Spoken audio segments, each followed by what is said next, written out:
You wake up every morning, and even though you're breathing, something inside you feels uncertain. You're standing at a crossroads, and no sign is pointing the way.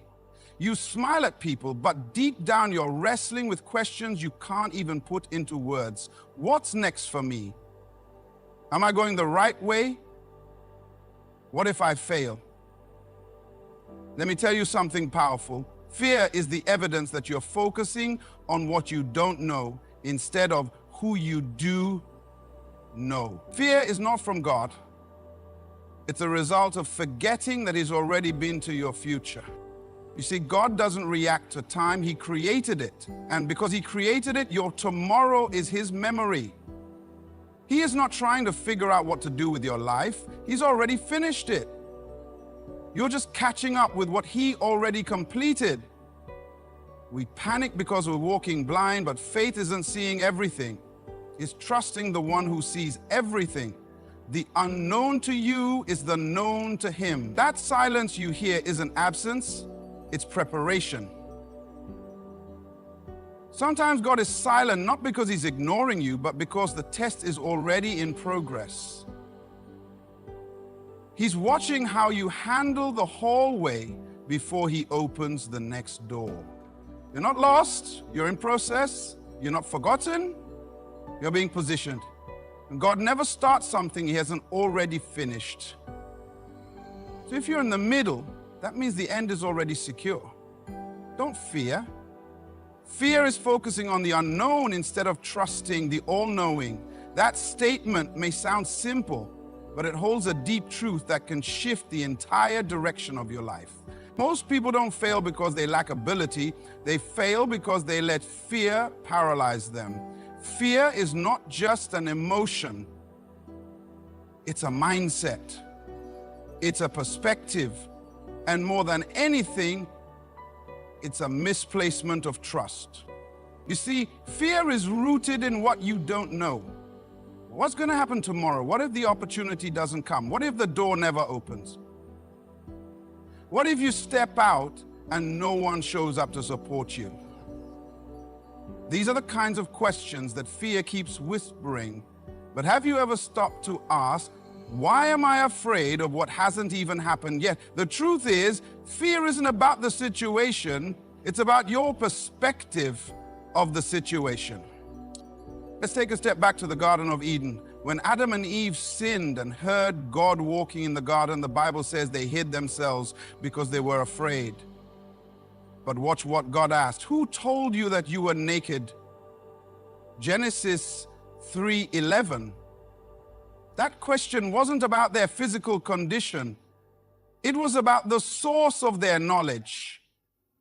Who told you to fear? Who planted that doubt in your mind? God was exposing the fact that fear had entered because they listened to the wrong voice. And that's what fear still does today. It speaks loud when you forget who you belong to. It becomes a dominant voice when the voice of God has been pushed into the background. But how can you be afraid when the very God who formed you in your mother's womb, Jeremiah 1:5, is also the one who ordered your steps? Psalm 37:23. He knew you before you knew yourself. He saw your end before you ever took your first breath. So if He already knows your outcome, then why are you consumed with anxiety about your next step? Imagine a GPS system. When you're driving to an unfamiliar place and you miss a turn, the GPS doesn't scream at you, it simply recalculates. It adjusts your route without panic. Now, if a man-made system can adjust for your mistakes and still lead you to your destination, how much more can the God who created you navigate you through every wrong turn and delay in your life? Sometimes the problem is not what you're going through, it's the way you're thinking. While you're going through it, you've been focusing on what you can't see instead of trusting in the one who sees everything. Faith is not the absence of unknowns, it's the confidence that God knows everything you don't. Hebrews 11:1 says, now faith is the substance of things hoped for, the evidence of things not seen. That means real faith isn't built on what you can touch. It's built on what you trust. Ask yourself, who am I trusting more? My fear or my Father? Who has more influence over my decisions, my anxiety or God's promises? And what voice am I listening to when I choose to stay stuck instead of stepping out? Fear will always present itself, but it only has power when you believe it more than you believe God's word. And here's the truth.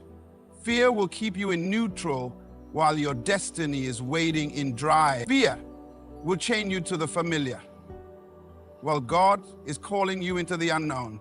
But remember, the unknown to you is completely known to Him.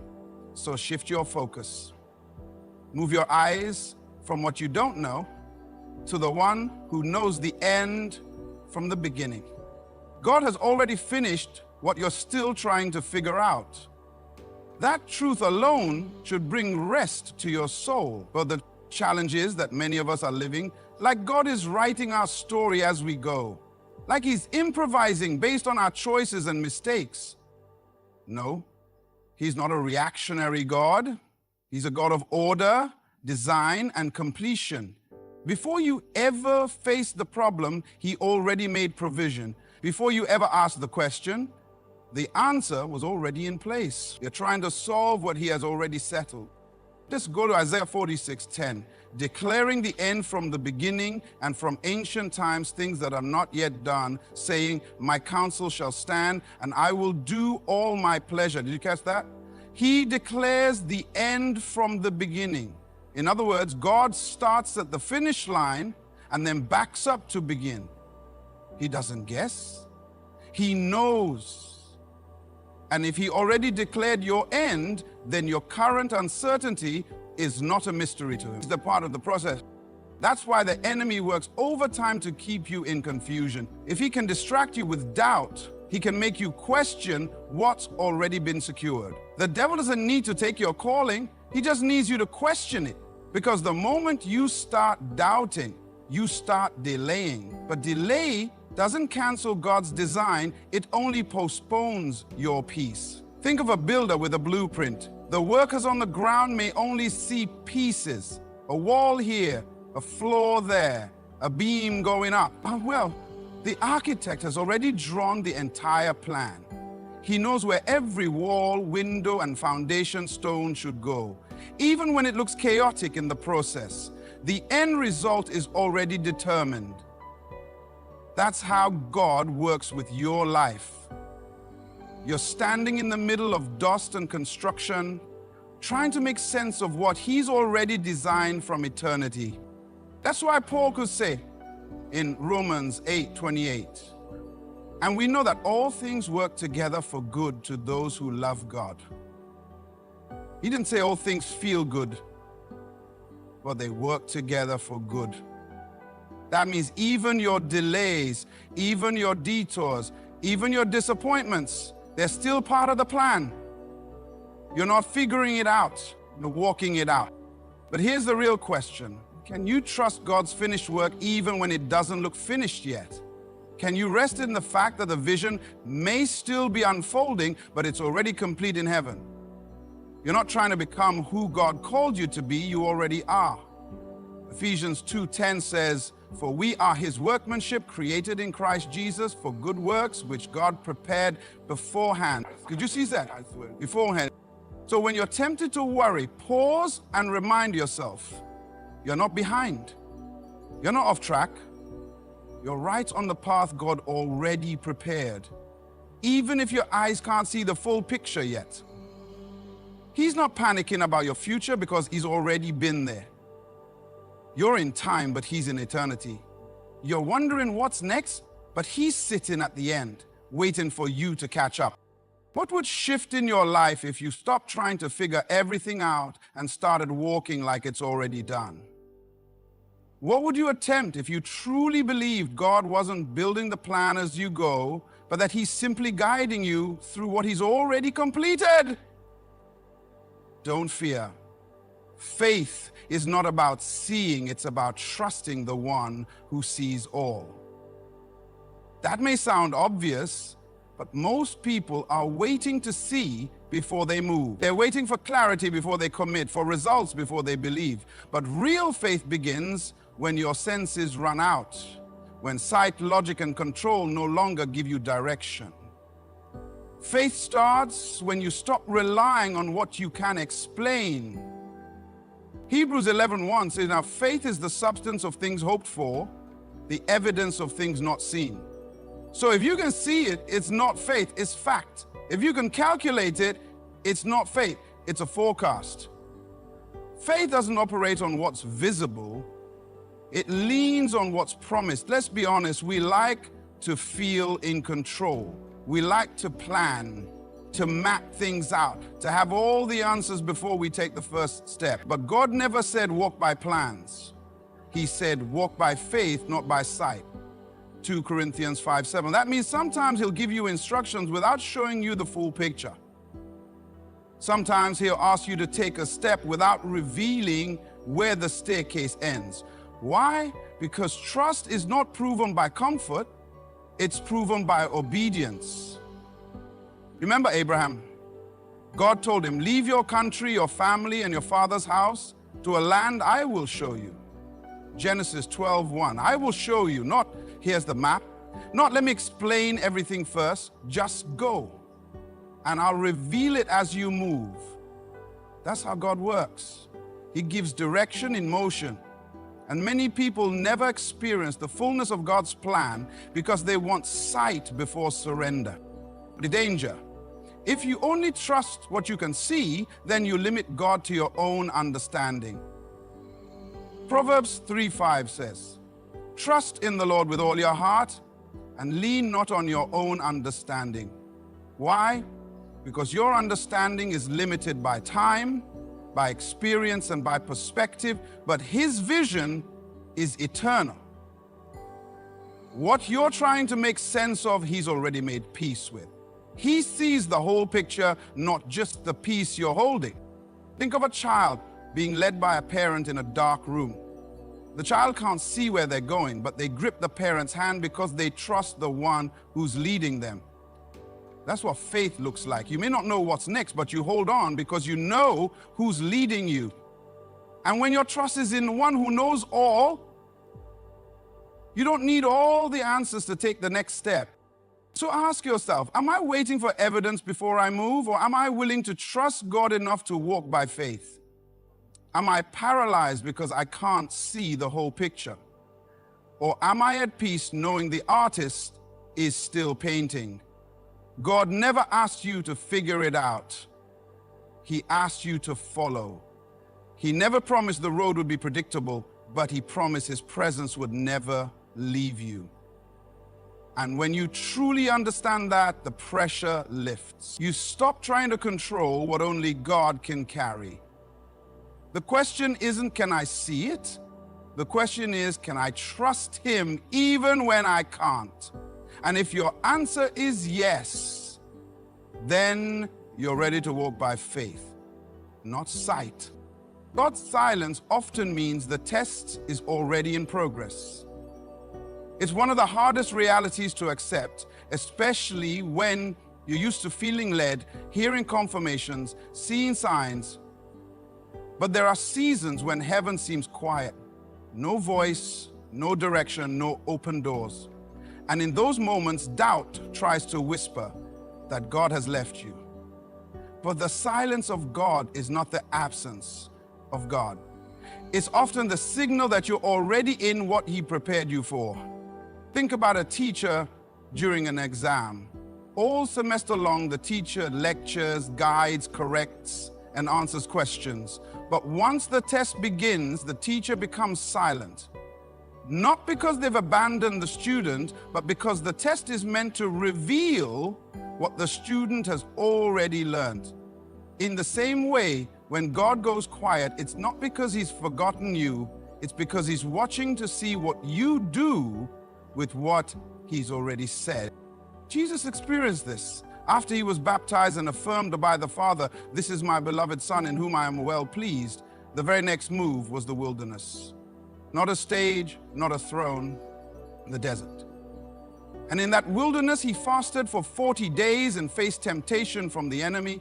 The heavens were open at the river, but silent in the desert. Yet in both places, God was present. So what do you do when God is silent? Do you panic? Do you regress? Or do you stand on what he already told you? That's the real test. Can you walk in obedience when the instructions feel incomplete? Can you trust his character when you can't trace his hand? Most people want God to speak again because they didn't act on what he said the first time. But God doesn't waste words. If he hasn't said anything new, it might mean you haven't finished the last assignment. Silence is not a sign to stop.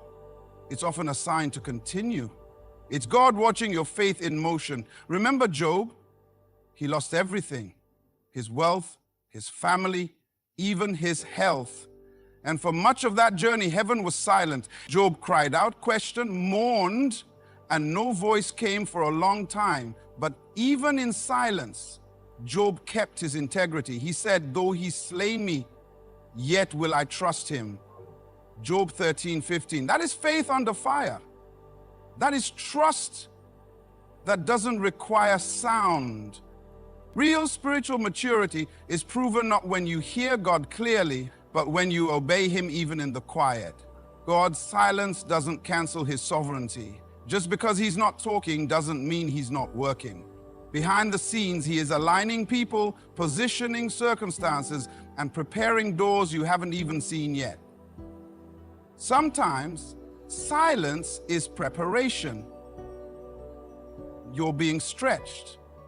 Your character is being refined. Your faith is being tested, not because God is cruel, but because he's getting ready to entrust you with more. Every promise has a process, and every process has silent seasons. Will you keep moving, keep serving, keep believing? Even when you don't feel anything, ask yourself, God, has God stopped speaking or have I stopped listening? Am I seeking a fresh word because I'm uncomfortable or because I'm truly ready? Am I willing to trust that his silence still has purpose? When heaven is quiet, the faithful keep walking, because silence is never empty when it comes from God. It's full of strategy, full of purpose, full of timing. And if you're in that silent space right now, don't retreat. You're not being punished. You're being proven. You are not lost. You are being positioned for purpose. That's a truth many don't realize until they look back and see how the hand of God was guiding them through what felt like confusion. When you're in the middle of it, when doors close, when plans fall apart, when people walk away, it's easy to think you've missed it. You begin to question if you're still on track, if you took a wrong turn somewhere. But what if what you call lost is actually divine positioning? God doesn't waste movement. He doesn't make mistakes. Proverbs 16:9 says, in their hearts humans plan their course, but the Lord establishes their steps. That means you might have your own plan, but it's his hand that orders every detail, even the detours, even the delays, even the disappointments. When Joseph was thrown into a pit by his own brothers, it looked like betrayal.